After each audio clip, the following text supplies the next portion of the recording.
Thank you very much, Chairman Harkin. I'm extremely grateful for your leadership and for convening this hearing. I want to thank Ranking Member Enzi for his hard work over these years, working with Secretary Clinton and doing so much hard work and analysis to make sure the men and women who need these funds are provided for. I'm very grateful that you've taken the time to bring this committee together to discuss the legislation to provide health treatment and victims' compensation to the affected first responders and survivors of September 11th. I want to thank our witnesses, Dr. John Howard, the Director of the National Institute for Occupational Safety and Health, Dr. Jim Milius, the Administrator of New York State Labor's Health and Safety Trust Fund, and Chair of the Steering Committee for the World Trade Center Medical Monitoring and Steering Program, Dr. David Prezant, our Chief Medical Officer for the Fire Department of New York City, Lieutenant Marty Fulham of the Fire Department of New York City, and Magrieli Garcia, a patient at the World Trade Center Environmental Health Center, for providing testimony on today's bill. We obviously can all agree that we as a nation have an undeniable moral obligation to provide treatment for individuals who are sick and dying because of the terror attacks at Ground Zero. The responders and the survivors living in the area were told by the federal government that the area was safe. They removed debris and recovered victims with little to no safety equipment to protect their lungs from the toxic ash that invaded Ground Zero for months. And they tried to return to their normal lives as best they could, because that is what the nation asked them to do. I chose to have one picture today for my testimony, and this is just a sense of the kind of contamination that was in the air that the men and the women who are present when the towers collapsed. You can see the amount of film on their clothing, on their faces. That film was present in the air for months afterwards. And so this is something that the people who worked on the pile day in, day out, breathed in with very little protective equipment. And for the communities living in the area, absolutely none. Community members were told, go ahead, clean your apartments. You can use a mop and plain old water. And for them to breathe in these toxins day in, day out from their furniture, from their carpets, was something that has been devastating to their long-term health. In particular, there were many children in daycare centers, in schools, that were sent back to school very quickly who didn't have the benefit of real environmental cleaning, and that's one of my primary concerns.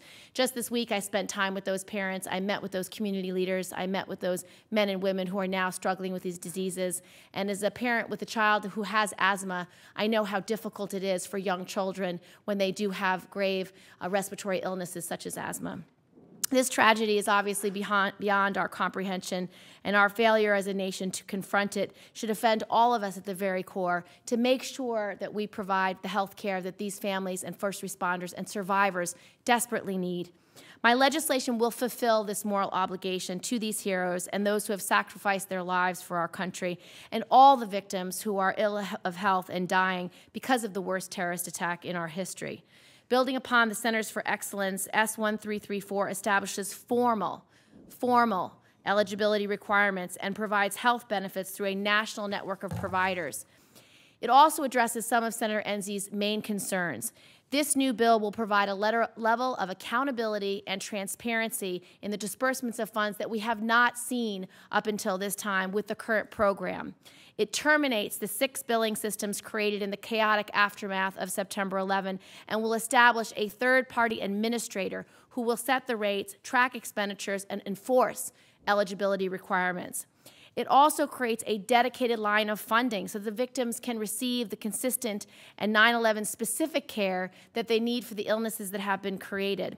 Additionally, it would ensure that survivors are compensated for their losses that they've experienced as a result of these health problems connected to Ground Zero by reopening the Victims' Compensation Fund. I also have for the record, Senators, about 20 letters from community groups throughout our state and that are very, very moving, not only from our governor, but from children who have lost their parents. One in particular, this is a letter from Jennifer McNamara, who lost her father, and you can see the difference between this brave, very able and fit firefighter from 2001 and how diminished because of his health conditions he was by 2009. So these letters are an important part of the record, and I do hope you'll have the opportunity to look through them. They're from community organizations, from schools, from all the advocates who are living this every day. We'll make those a part of the record. Thank you. As we debate this bill, let us all remember the lives of those we've lost and the thousands of survivors who are living and working in the area, and the tens of thousands of responders that came from every single congressional district in our wonderful country. We must establish efficient programs to provide for their care and treatment and fulfill this moral obligation to them all. The horrific damage of 9/11 did not end when the buildings came down. For thousands of Americans, the horror and the pain began weeks, months, and sometimes years later.